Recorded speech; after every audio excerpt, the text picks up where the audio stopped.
dan akhwat para jamaah salat maghrib yang dirahmati Allah subhanahu wa ta'ala. Syukur alhamdulillah kita panjatkan kehadirat Allah subhanahu wa ta'ala atas limpahan nikmat karunia dan keutamaannya, sehingga baru saja kita melaksanakan salat maghrib secara berjamaah dan kita bermajlis sembari menunggu masuknya waktu salat isya,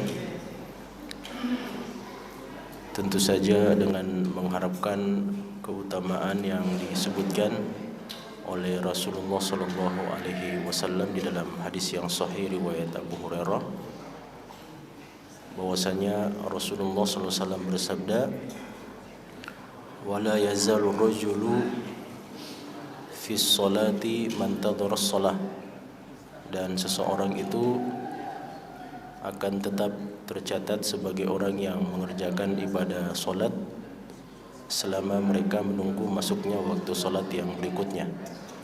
Wal malaikatu tusalli alaihim fayaqul, dan malaikat akan berdoa kepada mereka atau berdoa kepada Allah untuk mereka, dan malaikat akan berkata, Allahumma arhamhum, Allahumma ighfir lahum, ya Allah rahmatilah orang ini, ya Allah ampunilah dosa orang ini. Para jamaah yang dirahmati Allah subhanahu wa ta'ala, malam ini kita kembali lanjutkan hadis-hadis Rasulullah sallallahu alaihi wasallam dari kitab Al-Adabul Mufrad karya Al-Imam Al-Bukhari rahimahullahu ta'ala, dan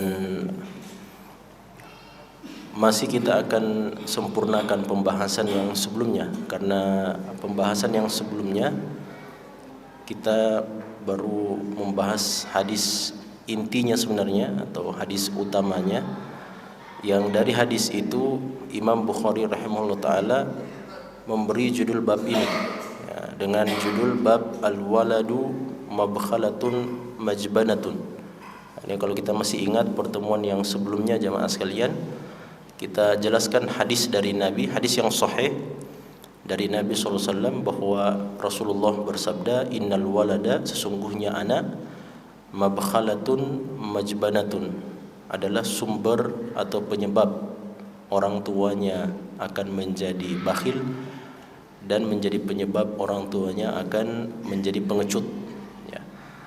Dan itu adalah hadis yang diriwayatkan dalam kitab sahih, meskipun ada riwayat yang lain, dan ini kita juga sudah jelaskan pada pertemuan sebelumnya, dengan dua tambahan lafaz yang diriwayatkan oleh Imam Ibnu Majah dan ulama yang lain, bahwa Rasulullah SAW bersabda, innal walada, sesungguhnya anak, mabkhalatun, penyebab orang tuanya menjadi bakhil, majbanatun, penyebab kedua orang tuanya akan menjadi pengecut, mahzanatun, anak juga adalah penyebab orang tua akan sering bersedih, dan yang keempat adalah majhalatun, anak juga bisa menjadi sebab orang tuanya jadi orang yang bodoh, orang yang tidak paham dengan sesuatu yang seharusnya dia pahami.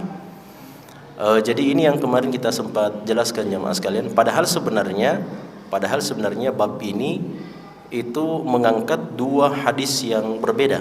Ya, ini sebenarnya judul babnya atau isi dari bab ini itu mengangkat, Imam Bukhari mengangkat dua hadis yang berbeda dari apa yang kita jelaskan kemarin. Ya, nah ini sudah pernah juga kita jelaskan jemaah sekalian, bahwa yang namanya kitab adab, tentu tidak cukup hanya dengan menjelaskan teori saja.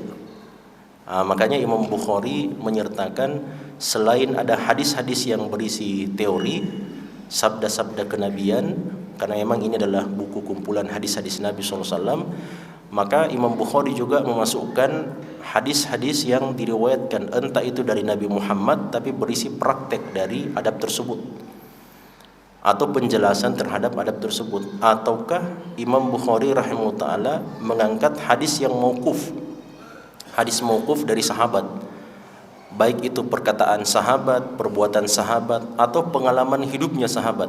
Nah, itu salah satu contohnya. Ini dia judul babnya jamaah sekalian. Makanya Imam Bukhari mengangkat hadis yang pertama, hadisnya Abu Bakar As-Siddiq radhiyallahu anhu. Hadis Abu Bakar, dari perkataan dan perbuatan Abu Bakar radhiyallahu ta'ala. Dari perbuatan Abu Bakar ini jamaah sekalian, kita bisa ambil kesimpulan bahwa anak itu memang ternyata sesuai dengan sabda Nabi SAW, bahwa anak itu bisa menjadi penyebab orang tuanya bakhil, menjadi pengecut, menjadi orang yang bodoh, dan orang yang senantiasa bersedih. Ya. Illa man rahimallah, kecuali orang yang dirahmati oleh Allah subhanahu wa ta'ala. Ya, karena namanya adab, pembahasan atau pelajaran tentang adab, maka perlu kisah-kisah, perlu disertakan kisah-kisah, contoh-contoh kisah, pengalaman hidup orang-orang yang terbaik dari umat Islam ini, yang mempraktekkan bagaimana teori yang diajarkan oleh agama kita ini, yang diajarkan oleh Nabi kita Muhammad sallallahu alaihi wasallam. Jadi kalau seandainya, karena memang apalagi hadis yang tadi kita sebutkan yang sekalian, innal walada mabkhalatun majbanatun, itu memang hadis yang sangat masyhur, hadis yang sangat terkenal memang. Jadi Imam Bukhari seakan-akan merasa bahwa karena ini hadis adalah hadis yang sangat masyhur, yang sangat terkenal jamaah sekalian, maka tidak perlu disebutkan lagi hadisnya. Ya, apalagi memang judul babnya sudah sama persis dengan bunyi teks hadisnya, al-waladu mabkhalatun majbanatun. Sehingga tidak perlu disebutkan lagi hadis yang kesekian atau hadis yang pertama adalah hadisnya Nabi SAW, beliau bersabda seperti ini. Padahal sebenarnya sudah disebutkan di dalam judul babnya, dan ini juga adalah hadis yang sangat terkenal, hadis yang sangat masyhur.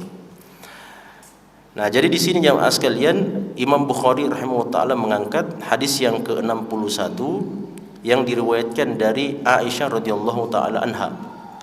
Imam Bukhari mengatakan, an Aisyah radhiyallahu anha qalat, dari Aisyah ummul mukminin, semoga Allah meridai beliau mengatakan, qala Abu Bakrin radhiyallahu anhu yauman. Suatu ketika Abu Bakar, maksudnya bapak saya ya, bapaknya Aisyah radhiyallahu ta'ala anha, Abu Bakar As-Siddiq radhiyallahu anhu berkata, wallahi, demi Allah, ini beliau bersumpah ya. Dan ketika seseorang itu bersumpah berarti ada sesuatu fakta dan kebenaran dan sesuatu yang sangat besar yang ingin disampaikan dan diunduh, salah satu fungsi daripada sumpah jamaah sekalian. Itulah makanya Al-Qur'an dalam beberapa ayat yang masyhur, termasuk di dalamnya di dalam juz Amma juz 30 sering kita temukan sumpah. Kenapa jemaah sekalian? Karena memang ya kalau kita lihat juz Amma itu juz 30 itu memang adalah surat-surat yang turun kebanyakannya, bahkan bisa dibilang hampir semuanya kecuali beberapa buah seperti surat An-Nasr, idza jaa nasrullah, yang turun di Madinah atau masuk dalam fatrah yang kedua Madaniyah. Selainnya itu jemaah sekalian semuanya adalah Makkiyah.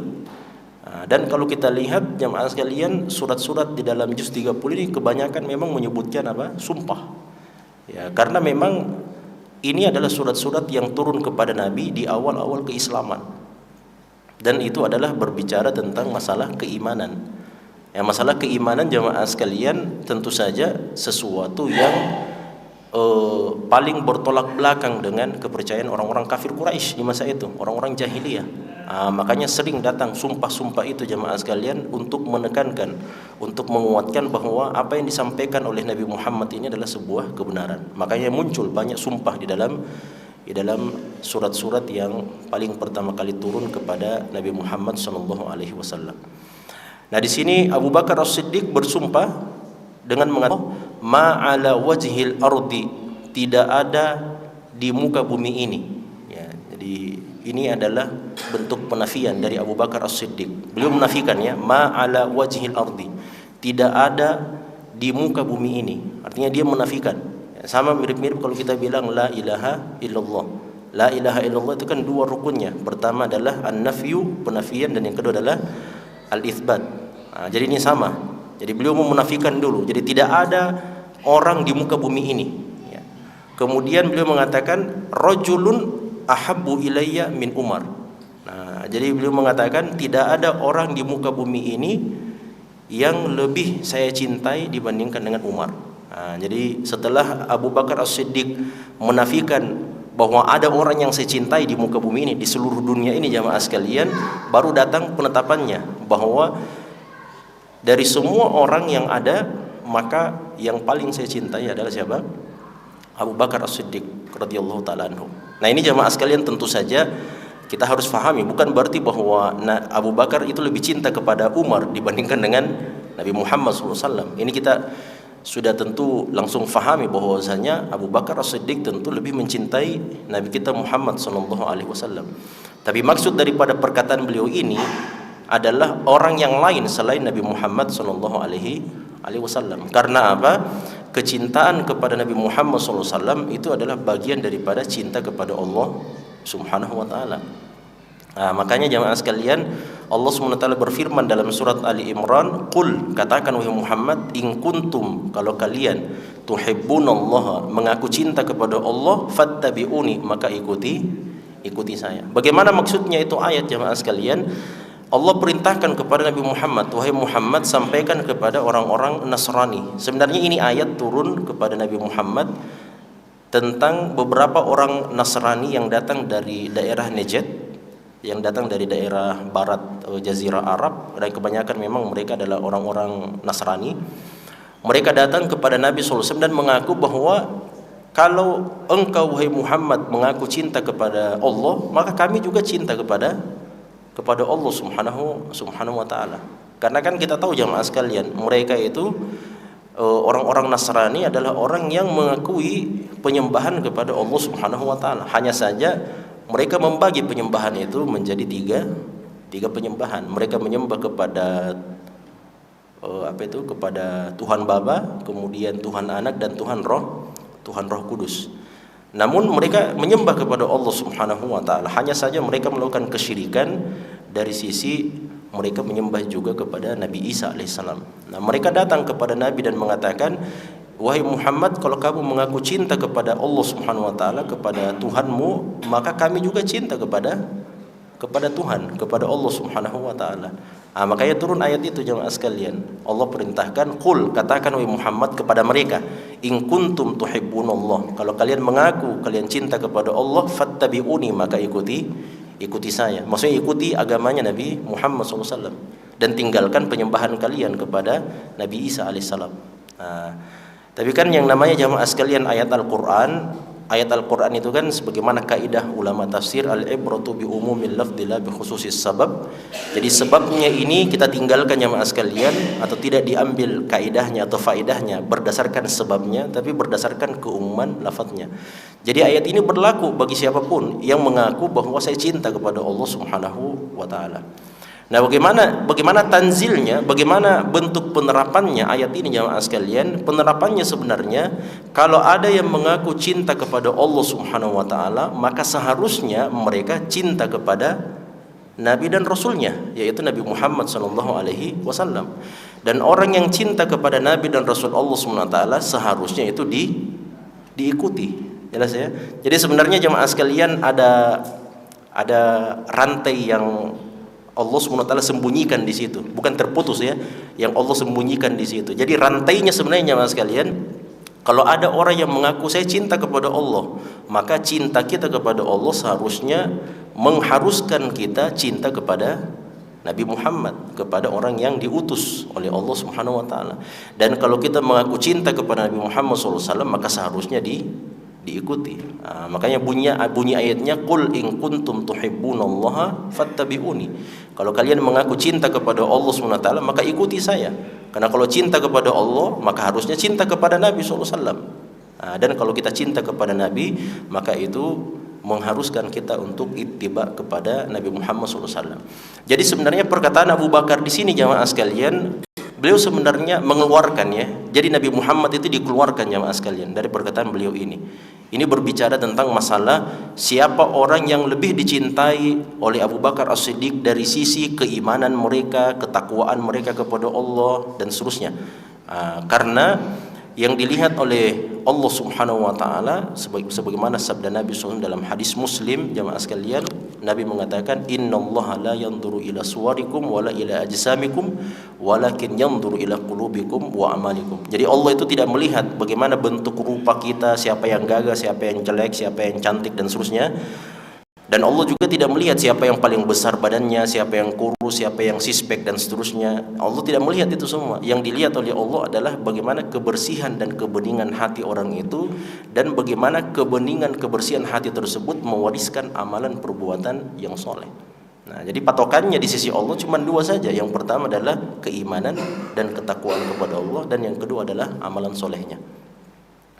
Makanya yang dilihat oleh Abu Bakar As-Siddiq adalah bagaimana Umar bin Khattab. Dan kita semuanya tahu jamaah sekalian, memang orang yang paling baik setelah Nabi Muhammad dari umat ini adalah Abu Bakar As-Siddiq. Kemudian setelah Abu Bakar adalah Umar bin Khattab radhiyallahu taala anhu. Nah, oleh karenanya di sini Abu Bakar ingin mempersaksikan, ya, dan ini dengarkan sama Aisyah radhiyallahu taala anha. Beliau mengatakan di hadapan para sahabat, tidak ada orang selain Nabi Muhammad, tidak ada orang yang lebih saya cintai di muka bumi ini selain daripada Umar bin Khattab radhiyallahu taala anhu. Tapi namanya jamaah sekalian manusia biasa. Kita tahu bahwa Abu Bakar As-Siddiq dan Umar juga pernah berselisih pendapat. Meskipun dua orang ini adalah dua orang yang memang jamaah sekalian yang terbaik dari umat Islam setelah Nabi Muhammad SAW. Dua orang ini adalah orang yang sampai kata Nabi SAW dalam hadis, di hadapan para sahabat duduk di samping kanan Abu Bakar dan duduk di samping kiri Umar radhiyallahu taala anhuma. Nabi kemudian mengatakan, wahai Abu Bakar As-Siddiq, dengan kelembutanmu, dengan kasih sayangmu dan seterusnya, dan semua amalan yang telah engkau lakukan kepada umat Islam, kepada agama ini, tidak ada orang, tidak ada yang mampu memberikan balasan kepada semua amalanmu kecuali Allah Subhanahu wa taala.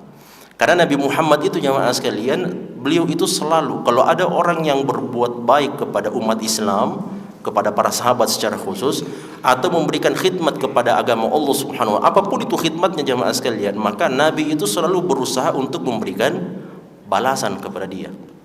Sekecil apapun itu jamaah sekalian. Kan beliau sendiri yang mengajarkan kepada kita, man sana'a ilaikum ma'rufan fakafi'uhu. Siapa yang berbuat baik kepadamu, sekecil apapun perbuatan kebaikan itu, maka balas perbuatan kebaikan itu. Makanya Nabi SAW pernah selalu dikhidmat jamaah sekalian sama ada pemuda, selalu dikhidmat sama Nabi SAW. Maka Nabi SAW bertanya, wahai sahabatku, kau adalah pemuda tapi banyak membantu saya. Coba sampaikan kepada saya kira-kira apa permintaanmu supaya saya bisa memberikan balasan kepada apa yang telah kamu khidmatkan kepada saya.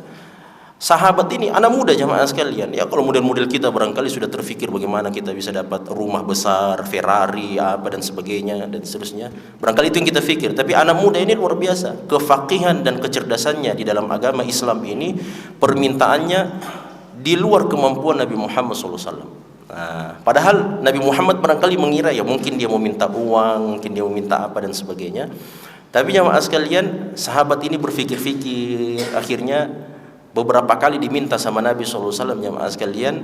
Apa kata sahabat itu? Ya Rasulullah, as'aluka murafaqataka fil jannah. Saya minta kepadamu engkau doakan kepada Allah supaya saya bisa temani juga di dalam surga. Jadi di dunia ini kan saya sudah temani, saya berkhidmat kepada anda. Nah, saya minta lagi, sekali lagi dalam kehidupan akhirat, saya minta supaya saya bisa menemani anda di dalam surga. Wah, itu kan permintaan yang luar biasa. Sampai Nabi Muhammad SAW juga tidak bisa mengabulkan. Beliau hanya bisa berdoa kepada Allah Subhanahu wa taala. Makanya Nabi mengatakan, wahai Abu Bakar, engkau telah melakukan amalan luar biasa. Tidak ada yang bisa memberikan balasan kepadamu kecuali Allah Subhanahu wa taala. Anta ya Umar, engkau wahai Umar, engkau juga telah dengan keperkasaanmu dan seterusnya. Kita tahu jamaah sekalian, ini dua orang manusia terbaik yang memang satu di kutub utara, satu di kutub selatan. Ya, kalau Abu Bakar As-Siddiq jamaah sekalian, orang yang paling lembut kepada umat, Umar bin Khattab adalah orang yang paling bukan keras ya, tegas. Ya. Tapi kalau kepada orang kafir ya jelas keras. Makanya dalam khutbah pertamanya Umar bin Khattab setelah wafatnya Abu Bakar As-Siddiq, beliau mengatakan, tidak ada orang yang mengenal saya dari kalangan umat mukmin kecuali saya akan lebih lembut kepadanya setelah ini, dan tidak ada orang kafir yang mengenal saya kecuali saya akan bertambah kasar kepada mereka setelah ini. Itu Umar bin Khattab radhiyallahu taala anhu.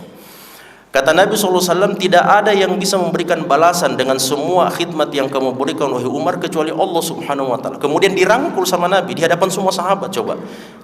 Di hadapan Utsman, di hadapan Ali bin Abi Thalib, jamaah sekalian. Ya, sepupu Nabi SAW, menantu Nabi SAW, khalifah yang keempat. Kurang apa lagi itu keutamaannya Ali bin Abi Thalib, tapi masih kalah dibandingkan Abu Bakar dengan Umar radhiyallahu taala anhum ajmain. Kata Nabi SAW sambil dipeluk seperti ini oleh Nabi SAW, dan beliau mengatakan, wa arju an nadkhulal jannah hakadha. Saya berharap kepada Allah mudah-mudahan kami bertiga ini masuk surga begini modelnya. Jadi Nabi SAW masuk merangkul Abu Bakar dan Umar radhiyallahu taala anhum ajmain. Meskipun seperti itu, tetap saja jemaah sekalian, namanya manusia biasa. Abu Bakar dan Umar itu pernah bertengkar, sampai saking marahnya Umar bin Khattab radhiyallahu taala anhu kepada Abu Bakar As-Siddiq, beliau mengadu kepada Nabi SAW dan menyampaikan, ya Rasulullah, saya lagi bermasalah dengan Abu Bakar. Ini kan tidak biasa jemaah sekalian. Nabi SAW kemudian panggil Abu Bakar. Setelah dijelaskan, Abu Bakar menjelaskan seperti ini, Umar juga menjelaskan seperti ini. Ternyata yang benar menurut Nabi Muhammad SAW adalah siapa? Adalah Umar, bukan Abu Bakar As-Siddiq. Meskipun Abu Bakar adalah orang yang paling dekat dengan Nabi SAW, bapak mertuanya beliau, ya kan? Ini juga bapak mertuanya Nabi SAW. Kedua-duanya adalah bapak mertua Nabi SAW, orang dekat dengan Nabi SAW dan seterusnya. Tapi setelah mendengarkan penjelasan dari Abu Bakar, dari Umar, jamaah sekalian, Nabi SAW nampak bahwa kebenaran bersama siapa? Bersama Umar radhiyallahu taala. Akhirnya Nabi SAW mencerca Abu Bakar As-Siddiq. Ini kita harus fahami, kalau Nabi SAW itu mencerca sahabat, jamaah sekalian, itu bukan berarti Nabi menghina sahabat, tapi Nabi mau untuk meluruskan sahabat itu supaya jangan lagi terulang. Jelas ya? Pas Mu'ad bin Jabal sholat isya, jamaah sekalian, bersama Nabi SAW, itu kita tahu sholat isyanya Nabi kan agak panjang, lumayan panjang. Sholat kedua terpanjang dari sholat 5 waktu. Yang paling panjang adalah sholat subuh, kemudian sholat isya, baru sholat zuhur, sholat asar, paling pendek sholat maghrib. Setelah pulang, jamaah sekalian, Mu'ad bin Jabal pulang ke kampungnya, agak jauh dari kota Madinah, agak jauh dari Masjid Nabawi, memimpin kaumnya, orang-orang kampungnya Mu'ad bin Jabal, sholat isya di sana jam 9 lewat, dipimpinnya baca surat Al-Baqarah. Itu kan akhirnya jadi fitnah, jamaah sekalian. Langsung ditegur sama Nabi ketika sampai masalah itu kepada Nabi. Apa kata Nabi? Afattanun anta ya Mu'ad, kamu menjadi pembuat fitnah di tengah umat, wahai Mu'ad. Itu kan tegas, jamaah sekalian. Cuma itu adalah teguran dari Nabi SAW, ya, supaya tidak diulang lagi kesalahan yang sama. Dan itu bukti cinta Nabi kita Muhammad SAW.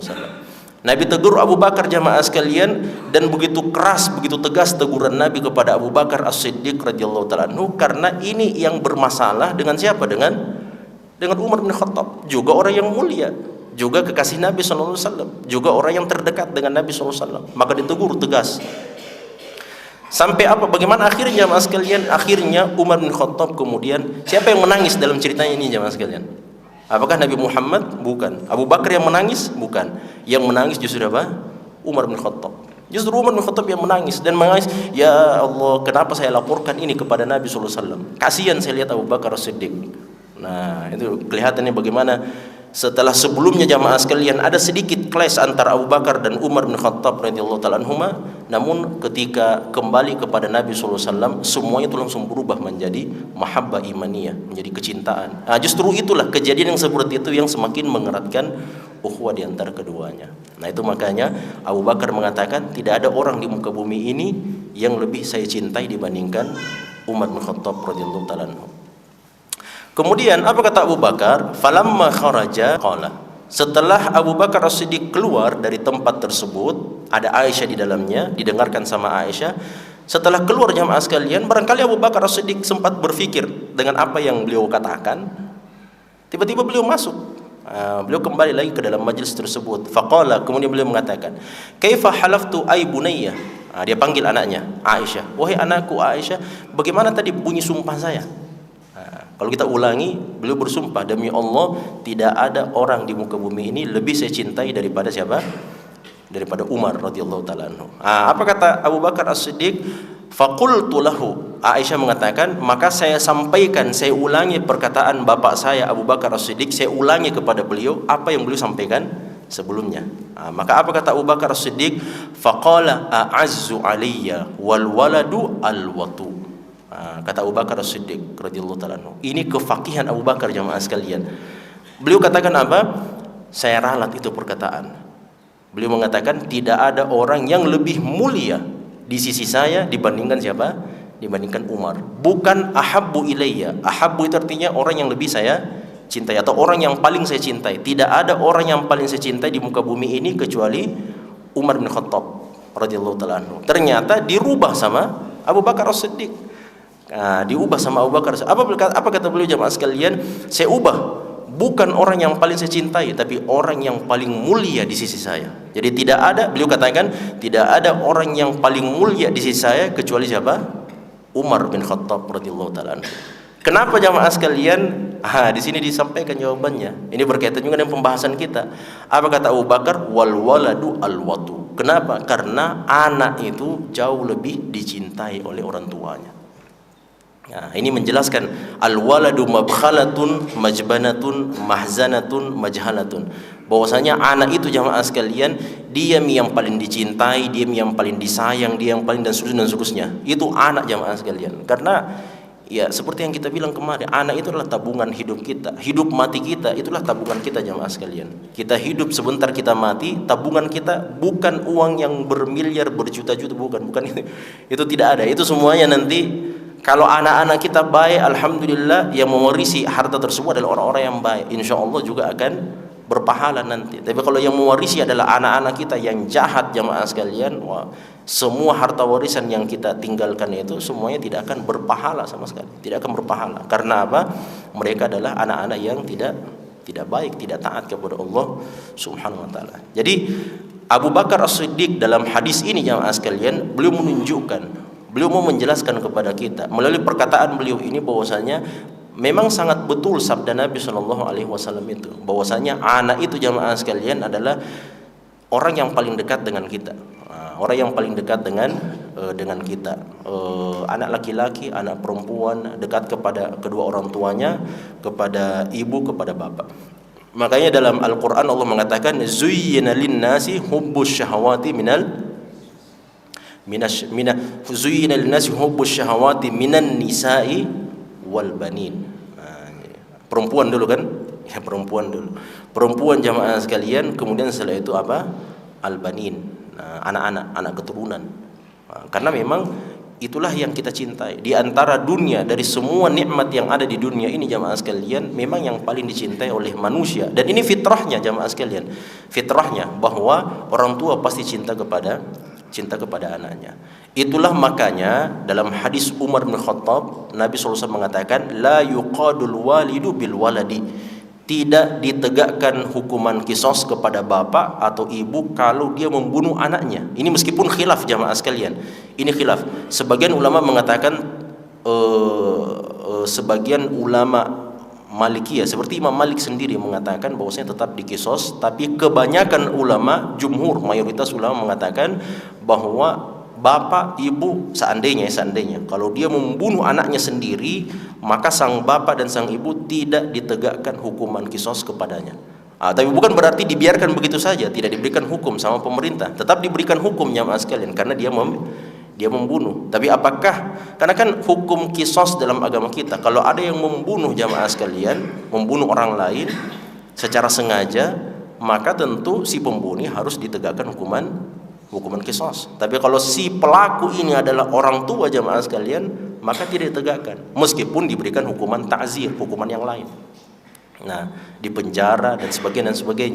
Kenapa jamaah sekalian ulama kita mengatakan karena mustahil ada orang tua yang cinta kepada anaknya kemudian dia membunuh anaknya. Jadi ini sebenarnya penjelasan kepada umat bahwasanya ya jangan bunuh anakmu. Sebenarnya penjelasan seperti itu jamaah sekalian. Tapi kalau seandainya ada, maka tidak ditegakkan hukuman kisos kepadanya. Kecuali dalam satu kondisi menurut Imam Malik, kecuali kalau ada bapak atau ada ibu misalnya, dia kasih baring anaknya, anak kecil misalnya, dia kasih baring di atas lantai, dia ambil pisau baru dia gerek lehernya. Itu jamaah sekalian jelas sudah hilang rahmah dan kasih sayang dari hatinya. Kalau sudah hilang seperti itu, maka ditegakkan hukuman kisos atas pelaku pembunuhan itu, orang tua.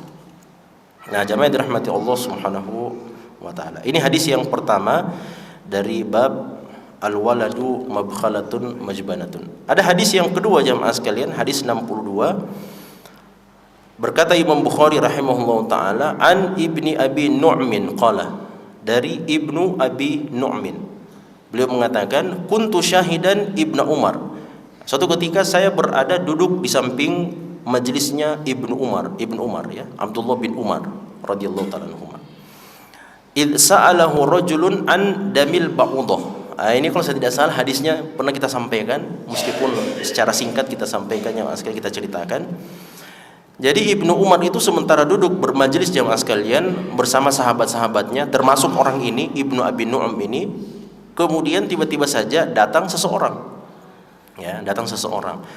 Faqala id sa'alahu rajulun an damil ba'udah.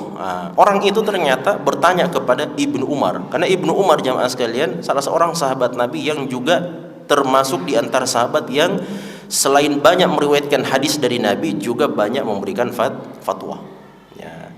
Nah, kalau mau dihitung jamaah sekalian, ada ulama kita yang mengatakan bahwa dari semua sahabat yang paling banyak memberikan fatwa ya, yang paling banyak memberikan fatwa adalah siapa? Abdullah bin Abbas radhiyallahu taala anhu. Selama 60 tahun beliau memberikan fatwa di Mekah. Nah, di musim haji dan sebagainya. Nah, jadi itu Ibnu Abbas. Nah, Ibnu Umar juga termasuk, beliau salah satu di antara sahabat yang paling banyak meriwayatkan hadis jamaah sekalian, 2100-an hadis, 2200-an hadis. Kemudian beliau juga banyak memberikan fatwa. Nah, ini salah satu fatwanya jamaah sekalian. Meskipun beliau akhirnya hanya meriwayatkan hadis. Jadi datang seseorang, ternyata setelah diusut ini kasusnya jamaah sekalian, ternyata orang-orang ini adalah orang yang sementara berihram, sementara mengerjakan ibadah haji. Ketika dia mengerjakan ibadah haji jamaah sekalian, mereka ini datang dari negeri Irak. Ya, mereka datang dari negeri Irak.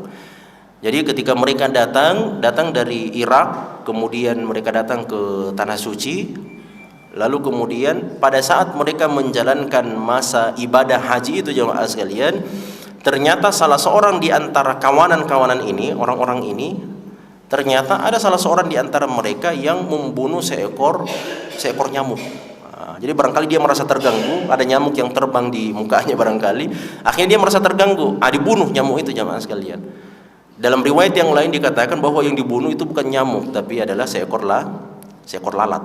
Nah, dalam riwayat yang lain dikatakan bahwa boleh jadi dia membunuh dua ekor itu. Dia membunuh nyamuk, dia juga membunuh lalat. Karena memang disebutkan itu jamaah sekalian, dia datang kepada Ibnu Umar dalam majelisnya.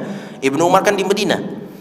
Dia datang kepada Ibnu Umar dan bertanya. Dalam riwayat ini dikatakan, bagaimana hukumnya kalau saya membunuh seekor nyamuk. Dalam riwayat yang lain ditanyakan, bagaimana hukumnya kalau saya membunuh seekor lalat. Nah, sebagian ulama bilang ya boleh jadi dia bunuh dua-duanya. Nah, kalau kita lihat jamaah sekalian, ya kelihatannya tidak ada hukum sebenarnya kan. Ya, membunuh seekor nyamuk, membunuh seekor lalat dan seterusnya, itu kan tidak ada hukum sebenarnya. Karena pada saat orang berihram, ihram itu jamaah sekalian ketika seseorang sementara mengerjakan ibadah haji atau umroh. Bedakan antara muhrim dengan mahram. Biasa ada orang tidak bisa bedakan itu. Kalau muhrim artinya orang yang sementara memasuki proses ibadah haji atau umroh. Diambil dari kata ihram. Ihram itu artinya jamaah sekalian adalah apa? Ihram itu artinya adalah memasuki ibadah, mengucapkan niat untuk memasuki ibadah haji atau ibadah umroh. Nah, biasa ada orang bilang sudah mungkin berihram. Sudah. Kenapa kita masih pakai baju biasa? Itu kan biasa. Karena tidak bisa bedakan. Dikiranya itu berihram adalah pakai baju ihram. Padahal salah. Ihram itu artinya memunculkan niat, mengucapkan niat dengan mengatakan labbaik Allahumma umratan kalau dia umrah, atau labbaik Allahumma hajjan kalau dia haji. Itu namanya ihram jamaah sekalian. Nah, dan disebut sebagai orang yang berihram kalau disebut sebagai muhrim kalau dia sudah berihram itu tadi. Makanya namanya muhrim. Adapun mahram itu jamaah sekalian adalah keluarga kita. yang tidak boleh dinikahi dari kalangan perempuan. Ya kalau laki-laki jelas tidak boleh. Laki-laki tidak boleh, perempuan tidak boleh.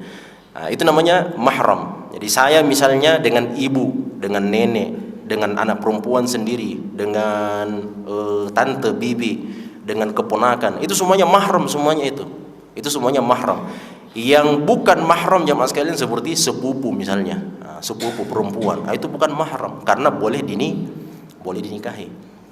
Nah, jadi jamaah sekalian, kalau kita masuk dalam pembahasan ihram, masuk dalam pembahasan muhrim atau pembahasan mahdhuratul ihram, hal-hal yang melanggar ihram itu atau niat untuk ibadah haji dan umrah itu jamaah sekalian, ada banyak, diantaranya menggunakan parfum, mencukur kuku, kumis, rambut, pokoknya rambut, bulu, semua itu tidak boleh lagi disentuh.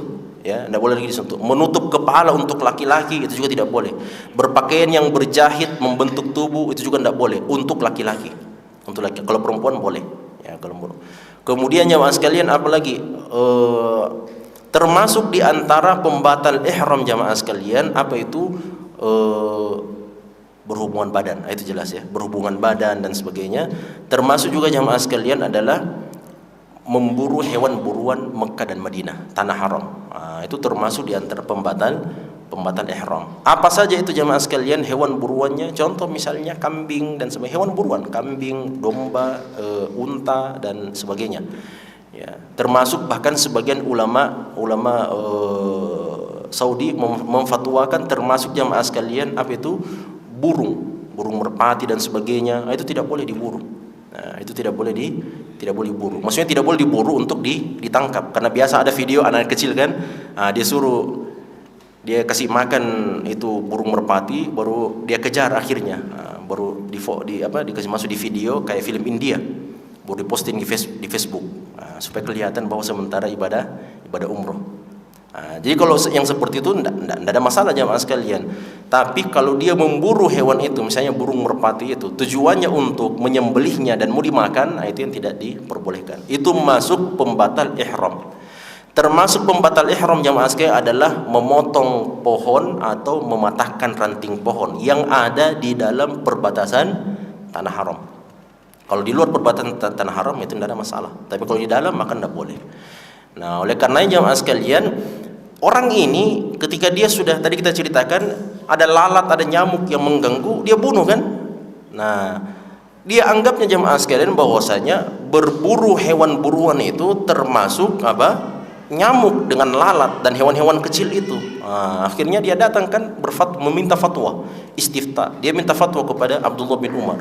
Wahai sahabat Nabi SAW, ini ada sahabat kami ini, ya, sementara berihram jamaah sekalian, tiba-tiba ada nyamuk mengganggu, dia bunuh. Pertanyaannya, apakah dia wajib membayar apa?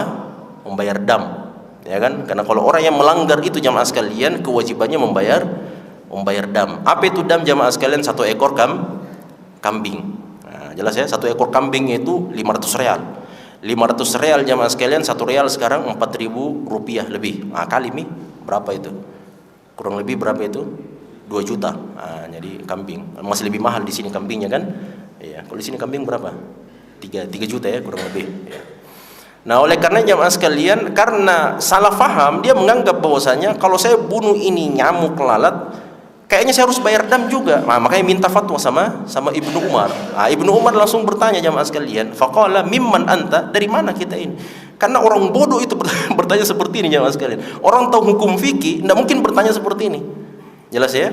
Karena ini maksud adalah yang membatalkan ihram seseorang itu adalah apa? Adalah hewan buruannya. Hewan buruan itu unta dan sebagainya ya, yang tadi kita sebutkan. Adapun ini nyamuk, lalat itu bukan hewan buruan. Jelas ya? Nah, makanya jamaah sekalian, Ibnu Umar bertanya, mimman anta? Dari mana anda ini? Karena kelihatan dari pertanyaannya itu orang yang tidak berilmu. Maka ditanya sama Ibnu Umar. Ternyata jawabannya lain dari anggapannya Ibnu Umar jamaah sekalian. Wah, jawabannya itu sontak Ibnu Umar memberikan jawaban yang luar biasa kepada orang ini. Ketika dikatakan oleh orang tersebut, faqala, dia mengatakan min ahlil Irak, kami ini dari Irak. Jelas ya. Pernah juga kejadian jamaah sekalian, Umar di sisi kuburan Nabi SAW di dalam Masjid Nabawi, datang anak-anak muda masuk ke dalam Masjid Nabawi, angkat-angkat suara, cerita dan seterusnya. Itu kan tidak boleh. Dalam keadaan Nabi Muhammad hidup dan setelah wafat jemaah sekalian, tidak boleh orang angkat suara di sisinya Nabi Muhammad. Langsung ditanya sama Umar, kau dari mana semuanya? Dari luar kota Madinah. Apa kata Umar? Kalau seandainya kau penduduk asli kota Madinah, saya sudah pukuli kau di sini. Karena orang penduduk asli Madinah itu orang yang paling tahu hukum tentang kehormatan Nabi Muhammad SAW. Nah ini sama jemaah sekalian. Pas dia bilang saya dari Irak, apa kata Ibnu Umar jemaah sekalian? Faqala unduru ila hada. Disampaikan kepada sahabat-sahabatnya semua. Lihatlah ini orang ini. Yas'aluni an damil ba'udah. Dia tanyakan kepada saya tentang darah seekor nyamuk, apakah saya harus bayarkan dam atau tidak? 500 real jemaah sekalian. Wa qad qatalu ibnan Nabi SAW. Padahal dulu mereka pernah membunuh anaknya Nabi SAW. Siapa anaknya Nabi yang dibunuh sama orang Irak? Husain. Nah, siapa yang membunuh jamaah sekalian? Yang membunuh Husain itu adalah siapa? Orang-orang Khawarij. Orang-orang Khawarij yang datang dari beberapa daerah, di antaranya Irak, Mesir, Basrah dan beberapa daerah yang lain. Orang-orang Khawarij yang memberontak kepada pemerintahan yang paling pertama, pemerintahnya Utsman bin Affan. Siapa yang membunuh Utsman bin Affan? Orang Khawarij. Siapa yang membunuh Ali bin Abi Thalib? Orang Khawarij. Siapa yang membunuh Husain? Orang Khawarij juga jamaah sekalian. Semuanya nih. Makanya, dan mereka ini orang-orang siapa? Orang-orang Irak. Makanya Ibnu Umar luar biasa ini. Kau tanya saya tentang ini, darahnya seekor nyamuk, kemudian darahnya cucu Nabi SAW, kau berani tumpahkan? Waliyadzubillah jamaah sekalian. Ini mereka yang membunuh. Meskipun itu kan terjadi karena atas dasar fitnah jamaah sekalian, fitnah di antara mereka dan seterusnya. Sami'tun Nabi SAW yaqul, saya mendengarkan Nabi Muhammad SAW pernah bersabda, huma raihanayya minad dunya. Kata Nabi SAW, sesungguhnya keduanya, cucu Nabi SAW Al-Hasan dan Al-Husain, kedua-duanya itu adalah bunga-bunga yang indah untuk saya, kata Nabi SAW, dari kehidupan dunia ini. Karena apa jamaah sekalian? Karena bunga itu kan, apa tujuannya bunga jamaah sekalian? Kalau kita pegang bunga, biasanya pasti langsung dicium. Sama dengan Hasan dan Husain. Hasan Husain pas datang sama Nabi SAW, apa yang dikerjakan sama Nabi? Yang paling pertama langsung dicium jamaah. Makanya pas datang Hasan Husain, ada orang Arab Badui duduk di samping Nabi. Tiba-tiba datang Hasan Husain, dicium sama Nabi SAW. Orang Arab Badui ini mengatakan, subhanallah, Anda mencium anak-anak kecil seperti ini. Saya punya 12 anak di kampung, tidak ada satupun yang saya cium. Wah, itu orang Arab Badui jamaah sekalian. Kebiasaan mereka itu Arab Badui ya, yang tidak punya tata krama, mencium anak-anak kecil itu menunjukkan kelemahan seorang pria. Berarti tidak berwibawa dan seterusnya. Nah, kenapa Nabi Muhammad SAW sangat mencintai Hasan dan Husain jamaah sekalian? Terakhir, apa alasannya kenapa Nabi SAW sangat mencintai Hasan dan Husain? Dalam sebagian penafsiran ulama hadis jamaah sekalian, huma raihanatayya minad dunya. Kedua-duanya ini raihana. Raihana itu bisa diterjemahkan menjadi bunga, bisa diterjemahkan menjadi rezeki. Nah, jadi Nabi seakan-akan mengatakan ini Hasan dan Husain saya. Kenapa jamaah sekalian? Apa alasannya kenapa Nabi mengatakan Hasan Husain rezeki untuk Nabi Muhammad? Karena Nabi Muhammad tidak dikaruniakan anak laki-laki yang hidup setelah wafatnya Nabi SAW. Siapa yang hidup setelah wafatnya Nabi SAW dari kalangan anak laki-laki, keturunan Nabi Muhammad? Cuma Hasan dan Husain. Tidak ada yang lain kan? 7 anak Nabi SAW, 4 perempuan, 3 orang laki-laki.